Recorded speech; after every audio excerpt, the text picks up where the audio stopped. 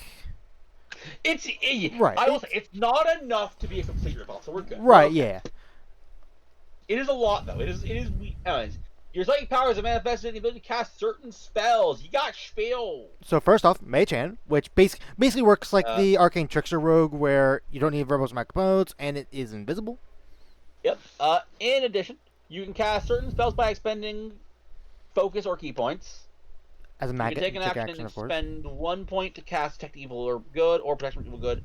You can spend 2 to cast Hold Person, Levitate, or Shatter. Not Wisdom is your Not spellcasting. Honestly, Monk's getting Hold Person. That's a very powerful one, because, like, sure. And you can cast them without material component. Right. Hold Person for Monk, that's the big one I see on this list. Because, sure, it costs 2 key points versus Stunning Strike, which is just 1. However, Paralyze is a much better condition to hit. I will say, the one thing that doesn't go is that this is going to take your action. This would take your action. That is a fair point. Anyways, once on each of your turns, when you hit a creature with an unarmed strike or monk weapon, you can force it to make a strength save against your save. On a save that you move the target up to 10 feet towards or away from you. That's interesting. Although, I will say, if you're hitting with an unarmed strike... Remember, our range is increased. True. Each time you hit a creature with an unarmed strike, it gains a pressure point. A creature loses all pressure points, and you cause a different creature to gain a pressure point or for a minute, whichever comes first. So this encourages you to fight the same person a bunch. Yep. As a bonus action, you can action, expend a focus point to telekinetically crush a creature with 1 or more pressure points. A creature loses all pressure points and must make a strength save against your focus point save DC.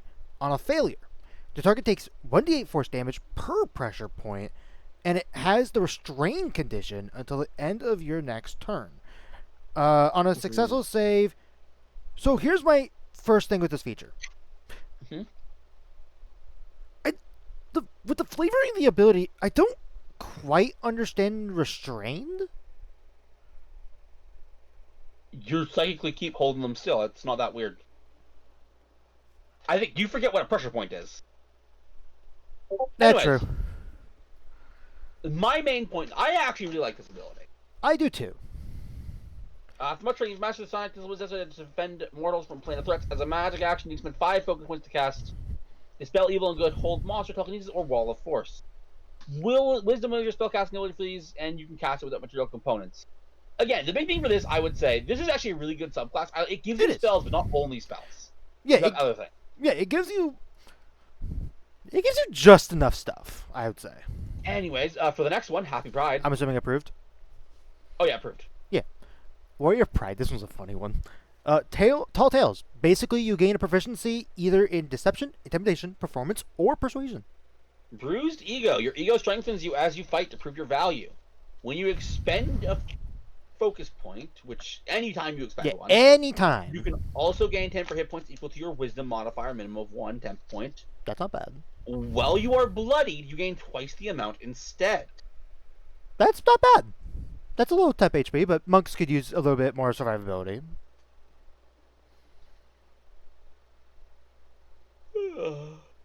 Fun. While you are bloodied, you add your Wisdom modifier to the damage you deal with unarmed strikes and monk weapons. That's big. That is big. That is big. So I'm seeing the theme of this subclass. It is you knock them down, but that just makes them hit harder. Yeah.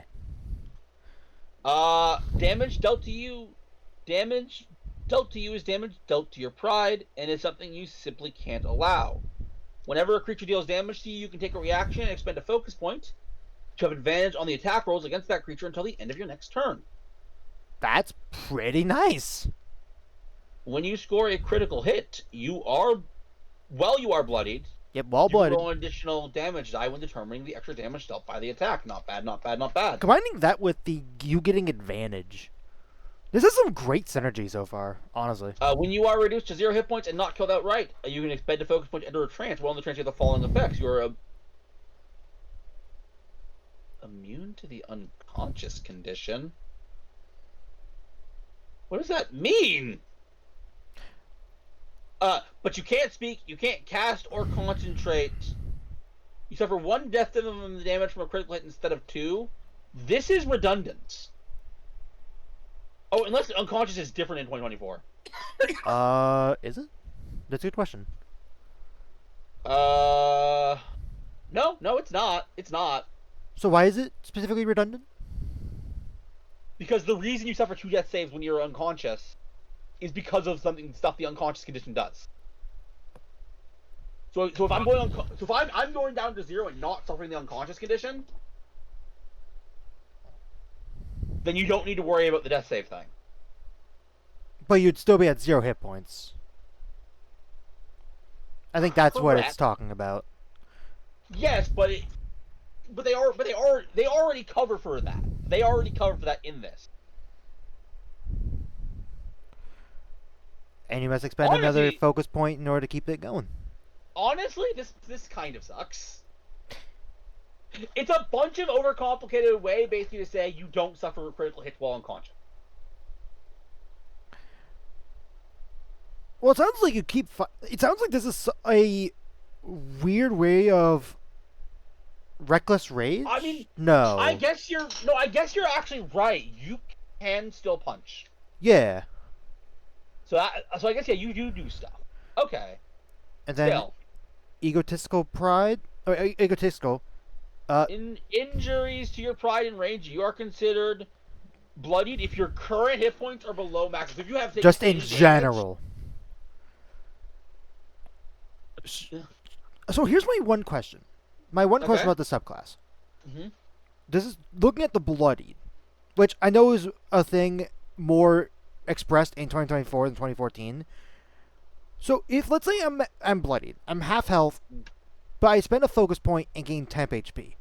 Temp HP doesn't. You are still appl- bloodied. Okay, I didn't think so, but I thought I would ask. Yeah. So subclass as a whole, it works. All it It synergizes is very together. one note. It is. It's a fun thing, but it's a subclass that does one thing. Right. Agreed. All right. Then we got Approved? the last one we're looking at. Approved, yeah, approved. Yeah. Warrior of Regrets. Once per turn, you can expend a focus point to create a shade of yourself. In an unoccupied space you can see within 10 feet of yourself, the shade is intangible. It lasts but it ends early if you dismiss it. You have the incapacity. What persist you gain the following. When you use Flurry of Blows, you can have the attacks originate from the shade instead of you. Attacks originating from the shade deal necrotic or force. As a bonus action, you can move the shade up to 60 feet to knock your face. You can see within 6 feet of yourself. When you take the dash action, you can, instead of moving, you teleport yourself or an ally within 60 feet of you to the location of your shade. That's a. I know I'm not as big on movement stuff as you. Mm-hmm. That's a massive teleport at level 3. Oh, 100%. And you may have noticed. Although I didn't notice. You noticed? When I read this, I didn't notice that instead of moving yourself, you could teleport allies. Correct. Yeah. I didn't notice that before, Or so. yourself. So basically, honestly, it's basically the fact that you can teleport allies is huge, I'd say. It's huge. As a bonus action. Yeah. Well, let's keep going.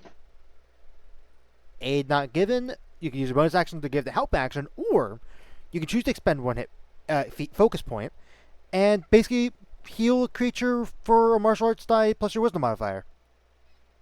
Don't know why we're suddenly a healer, but okay. Yeah, no, I You don't can understand that. Level 11. You can spend 3 points to release your pent-up guilt in a crushing wave that drops from your foes. Creatures of choice within that must make a wisdom save against your focus point save. On a failed save, creature takes psychic damage. You can put 3 rolls of your martial arts die and the prone conditions. Ooh, that's good. That's actually really good. That's area. Can you choose what Honest- creature? Yeah, creatures of your choice. Yeah. On a failed save, a creature takes half as much damage only. That is That's more solid. damage than a punch. Yeah, this is solid. Your Shade of Regret now lasts for 10 minutes. After using Flurry of Blows, your Shade can make 1 additional unarmed strike as per Shade Strike. You can also use a Stunning Strike feature through the Shade Strike. So that is very interesting because when I first read this, and Eve can confirm, when I read this, my thoughts were okay. So I'm assuming the Shade Strike would still count as a melee attack from you, counting for unarmed strike or for stunning strike. It does not, which is interesting. Until level 17. Right until level 17. But the fact that they called that out, I'll be honest. and this is more saying something about them than it is this. This is definitely the weakest of the collection of the three today. Yeah. Still solid, to be clear. Oh, Still yeah. solid, still approved. Honestly, the only thing about this subclass that I outright dislike, I don't know why we're suddenly giving healing. The healing is weird. The healing is definitely weird. But That's you know not- what? It's fine. Yeah, it's We're gonna fine. go next. I'm assuming just approved. Yeah, I said approved. I said approved. Hey, I think this is our first one for this book that's just been straight up approved just across the board. Okay. Anyway, we'll be back. Rogues. All right, yeah, that is next. We're looking first at the Highway Rider. You gain proficiency, so level 3. You take this subclass. You gain proficiency with the black powder pistols. Okay. And when you roll initiative, specifically about having disadvantage, you can immediately take a reaction of the following choices. Make an attack with a weapon or unarmed strike. Move up to your speed without provoking attacks of opportunity. A controlled mount moves up to its speed without provoking attacks of opportunity. Wait. Opportunity attack action. That's weird. Anyways, take the dodge or utilize action. Okay, I mean. So, here's my question. Mhm. How many different ways for 2014 specifically is there to get disadvantage on initiative? I know for 2024, one of the big changes that happened for that is surprise gives disadvantage on initiative. That's one of the big Honestly, changes. I don't think there are any in 2014. Well, no, there are. Like, there's... Well, I don't know if there's any that hit directly initiative. There are some, like, if you have the poison condition or exhaustion tier 1. Yeah. Obviously, yeah, poison or exhaustion, but I was more thinking, like... Right. So, I guess, yeah, anything that would just give you a disadvantage on all ability checks of a certain... Anything that would give you a disadvantage on dex-based ability checks would do it. Right. I just don't think there's any that specifically target initiative. True, but I guess it doesn't matter. It's the fact that it can be triggered. Right. But, all these are good options. And heck, But you... in theory, you could sneak attack before your turn even comes up, first round of initiative. Correct. You always have the Find Steed spell prepared. You can cast it as spells or coordinates, and your spell casting, once you do so, long rest. So, Find Steed cast once for long rest. Yeah, which they changed this version. They changed Find Steed to work more like a Tasha summon rather than just you summon a regular animal. Either way, So I don't know how good the It's stat a- blocks are for Find Steed regularly. it's not important. Yeah. This is not. Uh, You don't need advantage on the attack roll to sneak attack if you are or a controlled mount you ride. If you or a controlled mount you ride moves at least 20. Oh, that's.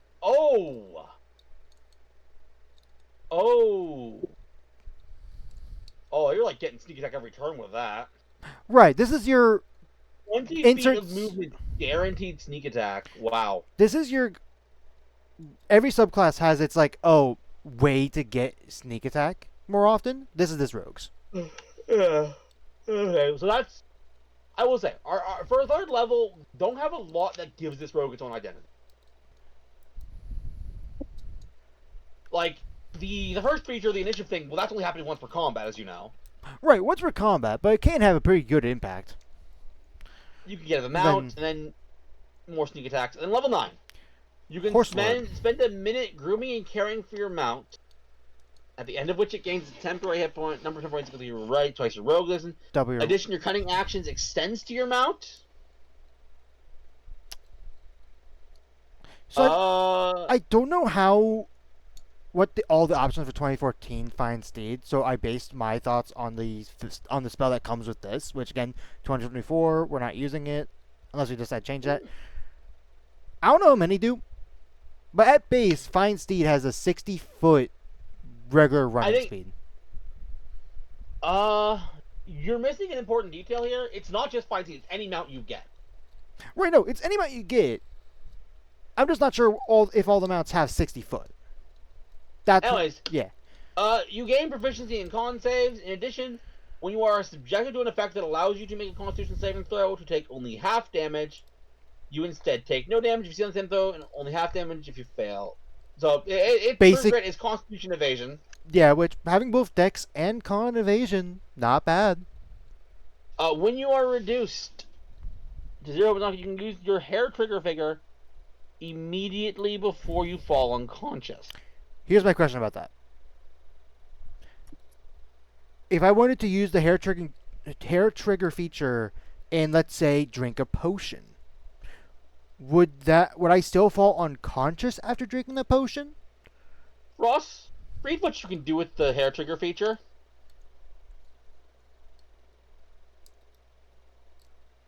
Yeah, Give me a good read for me.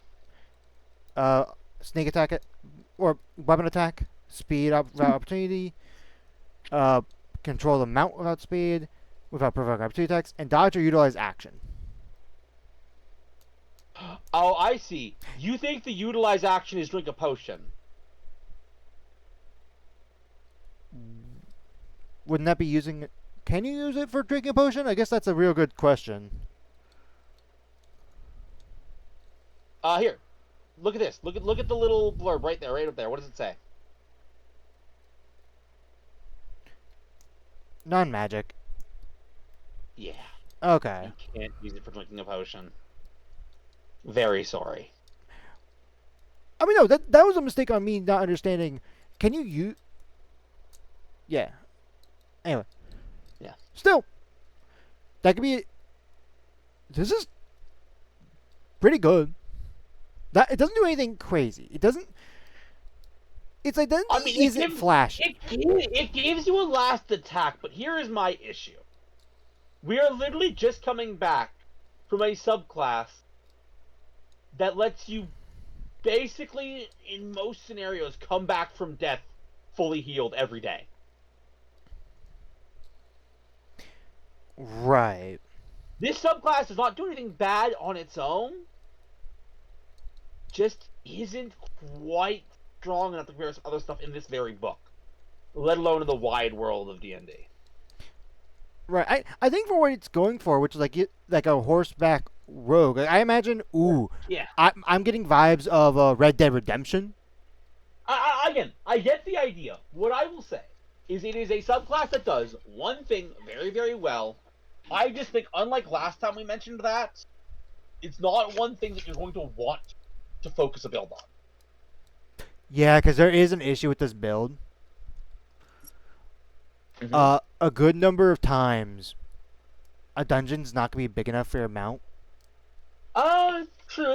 I mean, again, this is all that's called Know Your Campaign. I mean, true. So. But yeah, the main point is, yeah, it does one thing. If you can't do it, then it's gonna be boring. You got the Misfortune Bringer. Approved or? Oh yeah, it's approved. Yeah, just regular approved. I'm not Okay. even saying that thought. Yeah. You Fortune matched your Bringer. pension- We have looked at did make an appearance in the previous player's guide. Alright, well, let's give it a read. You can place a minor curse with a glance as a bonus action. Choose a creature you can see within 60 feet of yourself to be cursed by your evil eye. While a creature is cursed by your evil eye, you can deal sneak attack damage to the creature if you... Yes! Yes! You learn misfortunes that you can inflict on those cursed by your evil eye. We get a number of You get Jinx 2 points, Jinx points. You get them on a short or long rest. Charisma, or Intelligence. This does give you your choice. 9th level, a creature you can see within 30 feet of yourself is about to make a d20 with advantage. You can take a reaction to prevent them from being affected by advantage. When usually you regain expended Jinx points. One Short or for long rest. Short or long rest. Yes, if this is the same, I'm seeing what my issue was. These Jinx points were weird. Anyways. And then 13th level magic action, 3 points to cast Bestow Curse, and you could use your Steal Luck. You steal more. Yeah, you could steal 3 times, and you regain all uses of those uses on a long rest. And here's where I help the game. You use an action and charm a creature. Yeah, okay. two Jinx points. You can do action. Take a reaction. Cause to knock someone prone and just and do 0 it. speed for 3 Jinx points. Yep. You can take a reaction to spend the creature takes necrotic damage equal to the roll, so just straight up necrotic damage. Yeah, 1 Jinx point. Point of the you must use the new to reroll the attack. 1 Jinx point. You can frighten them for a minute. 2 Jinx points. You can make them reroll. 1. As a matter of fact, that you can see that is cursed by your rise, but the point the target must make a wisdom save. On a failed save, the creature takes a blinding condition. You can blind them basically. Yep. I mean, these aren't bad. These aren't bad. I just think they're boring. They're boring. Oh, so that one. Yeah, you know what that this one. is. Yeah. For two, that's my biggest issue with this, especially for something like this. They are asking me to spend 2 Jinx points when we have such a small. At most, we only ever have 6. And I think for some of these, they're just too high for a cost. Honestly, yeah, I think this is what we said last time. Is that it's not these abilities are bad. They're fine. It's just that we aren't given enough to use them regularly. Plagued, spend to have the number of hit points gained. Afterwards, blah blah blah. Somnolent, whatever that word means. Basically, unconscious. Yep. Then unlucky. Yeah, Basically three Jinx points is for what I understand, 1 turn Bane. Yeah, that is actually insane. That's cool. Like what? Is it first or second? Am I crazy? First. Yeah, no, it's for a first level spell on a single target. And you are giving them much higher level spells for much cheaper. Yeah, no, either reduce some of the prices on this, or give us. I would rather have more Jinx points. Give us more. Honestly, more 6 is criminal. Would be nice. Approved of that thought? Yeah. Then we got Sanguine Thief, which you can cast wizard spells. Yep. Say for all intents and purposes, this is the spells stuff is the same as the Arcane Trickster, which makes this easy. For the most part, there are a couple of differences, but whenever you get a level, you can change it. Spellcasting abilities, intelligence, Arcane Focus, same scaling. You get 4th levels at the end. Now we'll get the new ones. Which fuels your powers. You have from the others. You have a pool of D8 that you can use on Sanguine Thief features. The number of damage dice in the pool equals the number of damage dice as shown in the sneak attack column of the rogue's features table. So basically 2 at this point, eventually goes up to 10. You can't have more than the number of damage dice shown in the column for your level, unless you get them from a different source. I assume it's like a fee or something. Probably. That or a different spend subclass them feature. Instead of hit dice when you cast Sangromancy spells. Yeah, so you basically get a whole extra resource for those cool blood-themed spells. Which is, again, good, because those spells are kind of poor. They're pricey. That's a big. My biggest issues of the ones that resource for them is really nice. And when you deal sneak attack damage, you restore one of these you uses. You can restore 1. Intelligence number of times. Bloodied, instead of restoring 1, when you do it, you can immediately roll the die again and regain number of hit points for the rolls total. And you can do this number of intelligence modifier. So right. Potentially 5. Which is nice. Honestly, that's very nice. When you finish a long rest, you can spend up to 2 of them to create some daggers. They are an arcane focus. You can cast spells if you will.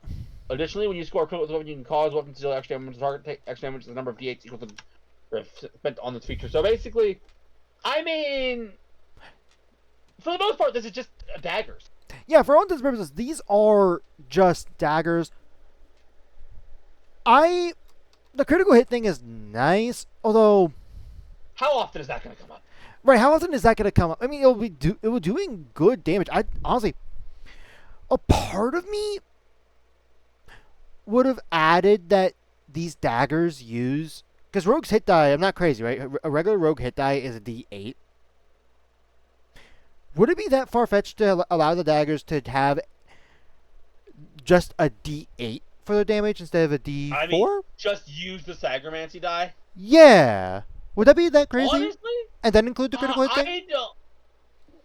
I don't know.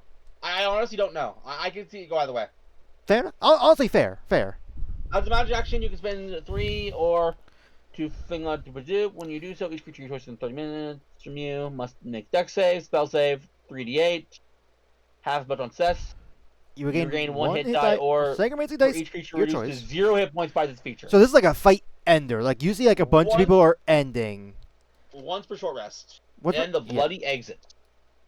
When a creature hits you with an attack roll, you can take reaction, spend 5 of these dice, Or hit dice. turn to Bloody Mist. The attack automatically misses you, you teleport for 30 feet, and you regain your normal force. Part of the reaction, you can make an attack with a melee weapon immediately after you teleport. On a hit, the attack deals an extra 5d. Ooh, this is cool. This is a cool counter ability. This is actually a pretty good camp zone. It is. Honestly, I like this subclass.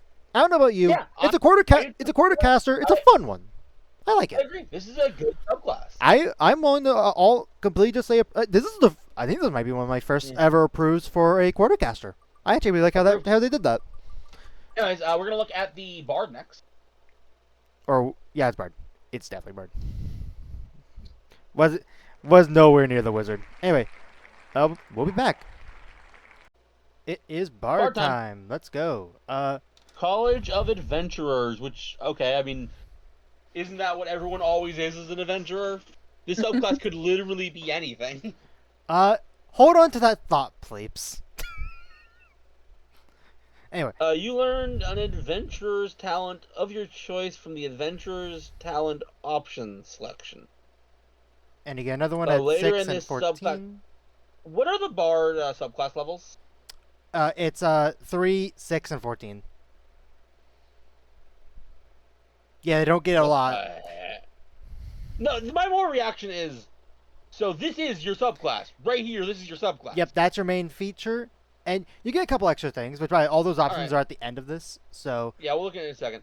While a creature has bardic inspiration from you, it can use a bonus action to take the help action. Okay, that's always okay, handy. okay. And I guess weirdly So enough, it doesn't use the bardic. You just can do it. right, you can just do it as long as you have it, which is not. Which You is get cool. proficiency in. You get proficiency with one type of artisan tools of your choice. You gain proficiency in one skill of your choice, and you know one language of your choice. Okay. Just generic Uh, gets you more proficiency and stuff. When you finish a long rest, you can choose one adventurer's talent you know and replace it with the one you don't. So basically, So the big selling the point is these entire adventure bulk is talents. these adventurer talents. So That's what what are we got. they? So they're themed off of each class. Barbarian. So As a bonus action, you can enter a rampage.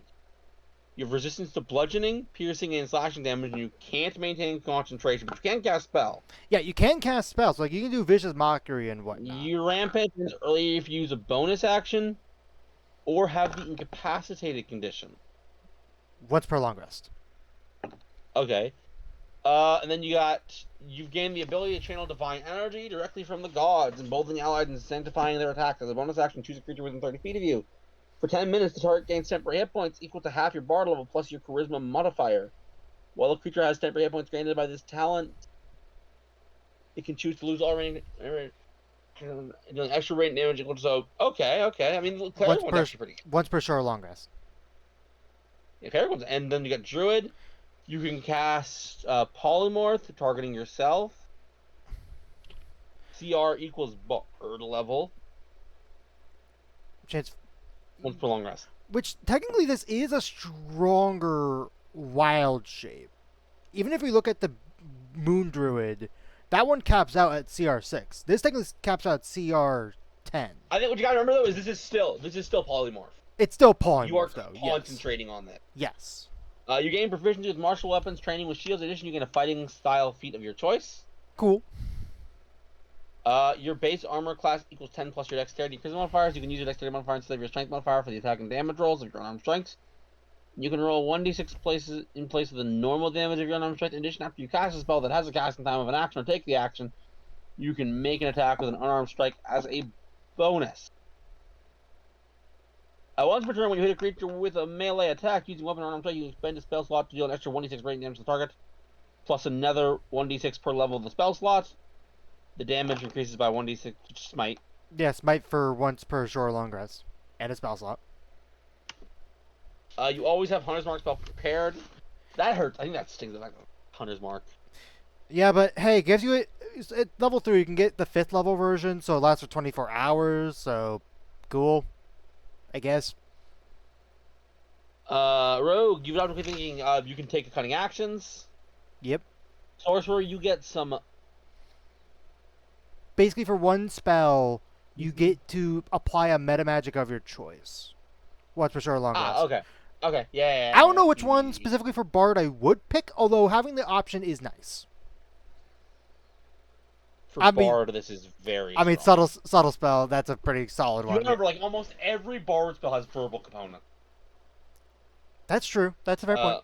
Warlock, just give yourself an Eldritch Invocation. I do want to bring up Another fun good move card would be Twin Dispel. fun fact. This would be technically better for the 2024 Yeah. version for Correct. 2014 because the pack boons. Because those are invocations. Not only that, the fact that the Eldritch and Blast stuff can work with any cantrip, you can buff Vicious Mockery. You know what? You're right. I did not. You know what? I didn't consider that. I did not consider that. You're right. And then Wizard. You prepare any 2 spells in the Wizard spells that are 11 cast. These count as Bard spells for you, but do not count against your number of prepared spells. When you gain a level in this class, you can choose one of the Wizard spells you have prepared and replace it with another spell from the Wizard spell list of a level you can cast. Alright, Ross, it's time to bring out the old games. Wizard is basically just Magical Secrets. Sure, it's only for the Wizard list, but that is such a big list. Broken or shit? Is it broken or is it shit? Broken, in my opinion. Broken or shit? That's. So are we We specific? haven't pulled out yeah, we this haven't. game in a I am while. talking about the subclass as a whole. Oh, the subclass as a whole. Okay. While it does have some nice options, the subclass as a whole, broken or what was it? Broken or garbage? Was that what it was? Broken or Yeah, shit? Broken or shit?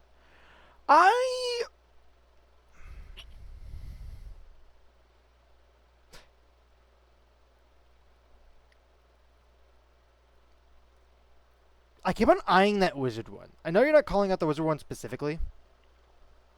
I'm looking at that wizard one, and I'm thinking of the wizard one, the barbarian one. Those two are pretty good. Sure, the barbarian one's only once you can do this, but the wizard has so much potential. I know you're gonna give your reasoning. I think the class as a whole, I think leans for me more garbage because this doesn't do anything crazy unique. It basically has abilities that other classes have. Would you like to lock that answer in? I do, and it's like ever so slight. Like I was You tempted to put it in the are middle. Correct. Follow me a bit, Ross. Just follow me. Yep. We're Follow going. me Are you and saying let we're me- going on an adventure? Anyway, Barbarian, this one isn't. This one is actually really good. It's actually really strong. it is. Sure, you're not able to concentrate, but bards get good spell. Does bards get Tosh? Does any of the Tasha's Mind Whip and the Lance? I know they get Lance. Do they get Tasha's Mind Whip? I mean, Like, I'm sure it doesn't Either, matter. It either doesn't way, matter. either way, bards do have options that are not concentration based that are really good. Yeah, but no.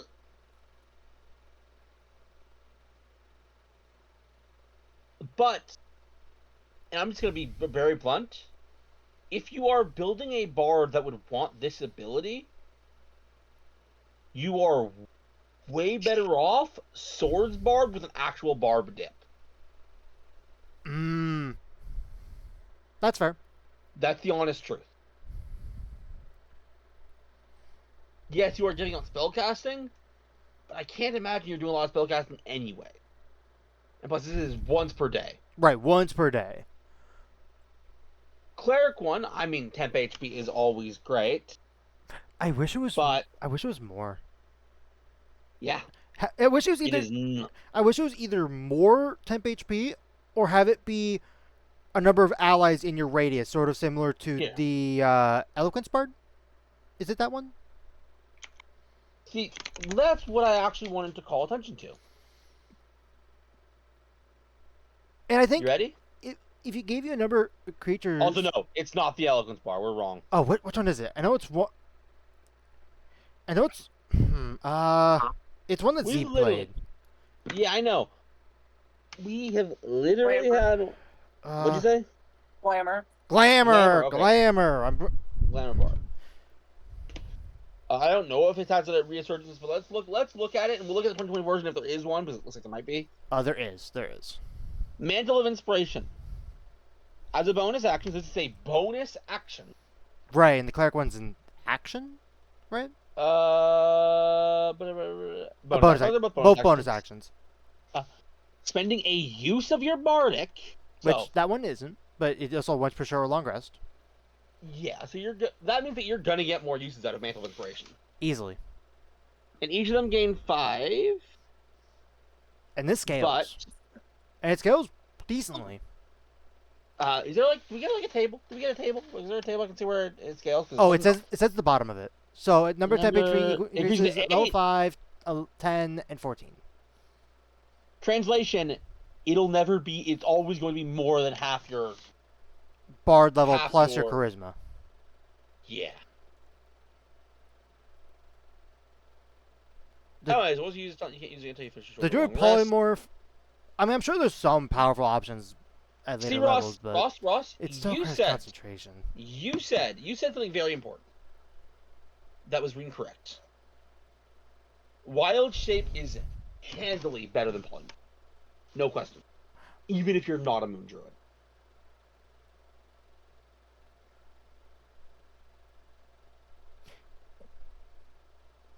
Well, I mean, yeah, because you See- don't have to concentrate on it. Concentration is the least of your issue.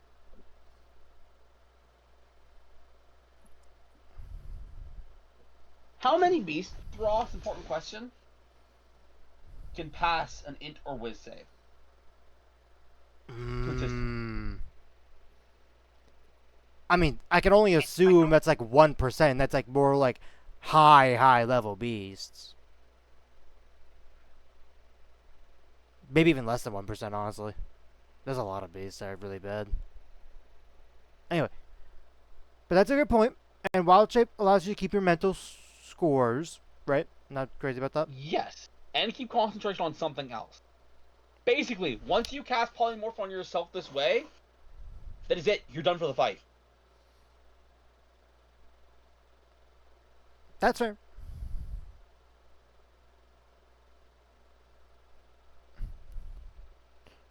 You know, you can't even give out Bardics.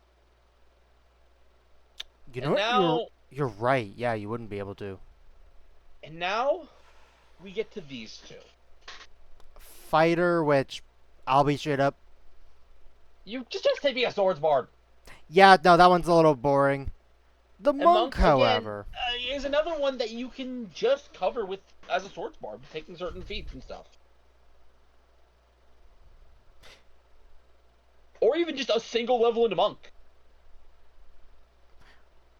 Well, so I'm not going this for the unarmed strike thing. I mean, it's nice, Mhm. but that one's not what I'm looking at here. Bards in general, other than swords and I believe it's whatever the other martial bard is. I can't remember the name. Valor. Mhm. Bards tend to not have that great of defense. They have okay defense. They have light armor proficiency. Like, it's not god awful. It's no wizard or sorcerer. But they don't I mean, tend to I know. have that great EC. This is But there are better ways. Yeah. Anyway. Paladin, I mean, again, It's nothing nice. nothing but- is wrong with fighting. My biggest issue is I wish these talents. I wish I was able to use them more than just once per rest. And now we get to as the a general. big three, the three that Rogue One, I'm actually going to give credit. It's actually ironically good. Yeah, no, I mean, cutting action on any character is good because it's an option that you always have in your back pocket.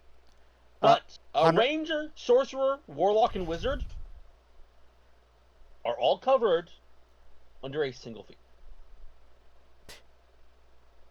This is where I'm going to disagree with you here. First off, this disagreement is not for the ranger, the sorcerer, or the warlock. It's specifically for the wizard one. Okay. Those other ones, yes, there are other feats that will. Sorry. Ranger, warlock, and sorcerer are all covered with feats. Yes. I had something else to say about wizard. Oh, okay. Yeah, I was You gonna say. actually said it. Right. This is basically It- magical secrets. Just be a lore bard. And that is my issue. I know it's funny to say for your bard, because that's supposed to be their kind of whole thing. Jack of all trades, not pretty good at any. Yeah, I'm gonna say approve without thought. Yeah. I am of agreement. Then we got the College of Fools, which Oh, crap. I had something else pasted. Give me a moment.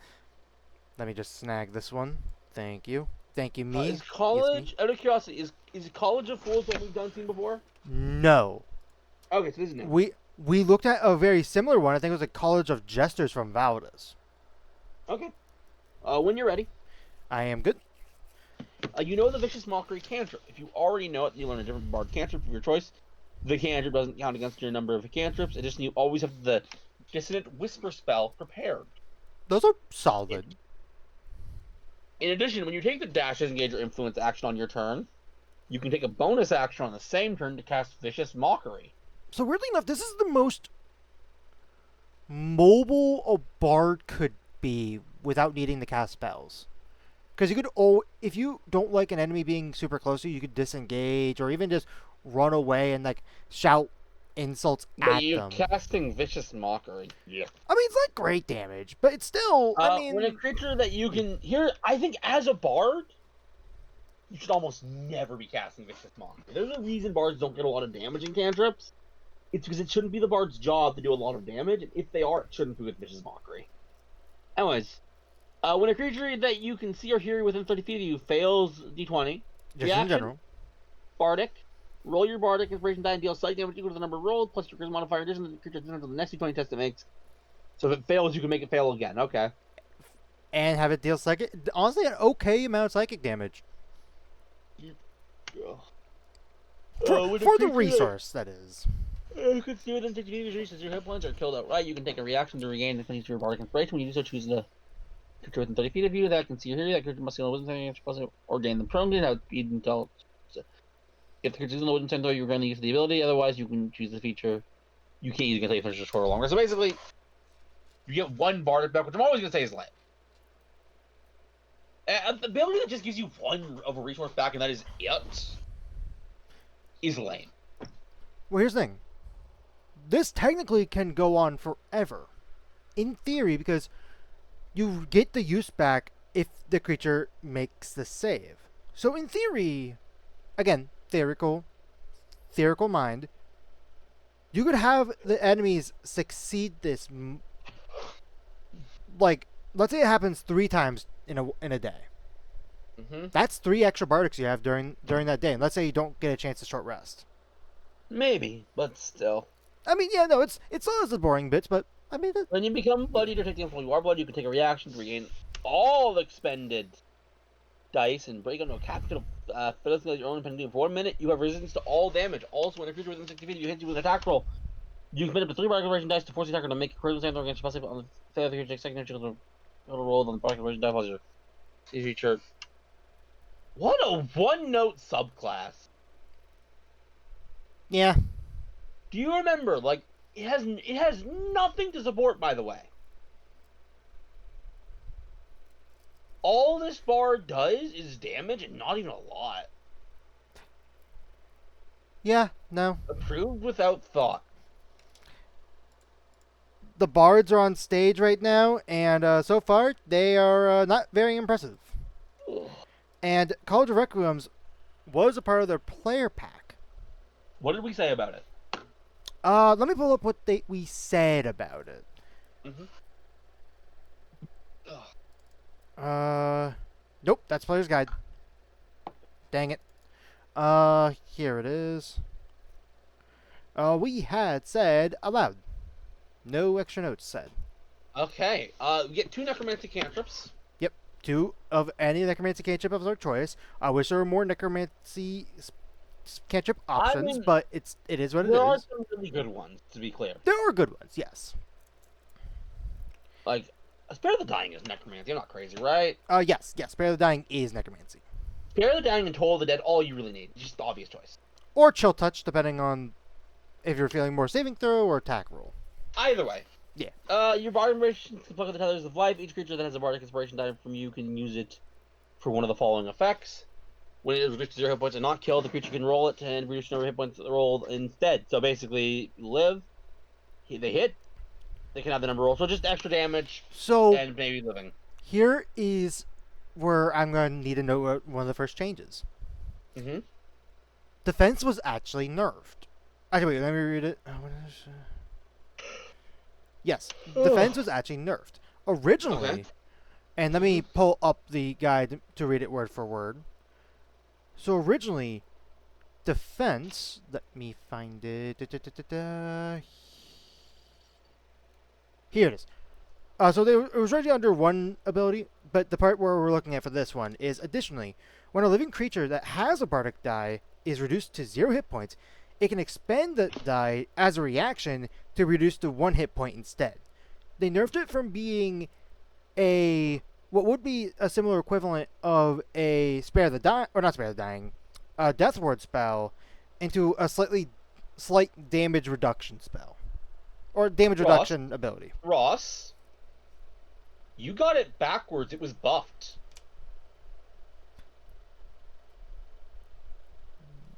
Here, let's go over this again, because I don't think you're reading what this is actually doing. Be reduced to a number of hit points rolled on the Bardic Inspiration die instead. Oh! I thought, okay, when I said reduce, I assumed reduce was like okay. Yes, you read a buy when it said 2. Ah, It okay. got buffed. I was like, wait, where's the nerf here? Okay, I didn't realize that was, okay. My bad, I misread that. So, my bad, it was buffed. The other ability wasn't changed. Yeah, alright, then, yes, you always have Animated Dead prepared. It counts as a bard spell for you. Spending your Bardic Inspiration, choose undead creatures under your control within 60 feet of yourself. Remember, equal to your charisma modifier. The treasure creature each can have a Bardic Inspiration die. These extra Bardic Inspiration dies do not count against your limit. Oh, wait, what? Oh! Yeah, basically it's you Bardic 1, you spread it to multiple. This is on the old one, I'm pretty sure, but Yes, it's so yes, cool. it was the exact same. Oh, okay, yep. Yep. When you cast Necromancy spell, the target only one creature. You can have it target a second creature with range. Once per long rest. By using Bardic Inspiration. And that was the other change I was going to point out. Originally, this was only, you do this once, and then you get it back on a short or long rest. So they changed it to where it's just a long rest. However, you can use Bardics to just get a use of it again. Which is always nice, because in theory, you should have more of them. Anyways, yeah, was approved then, is approved now. Yeah, no, in fact, it got better. Yeah, alright, that is the bards. We're almost done old classes. Of course, the bard had to save the best for last. The wizard. Anyway, the wizard is up on stage now, and we'll be taking a look at that.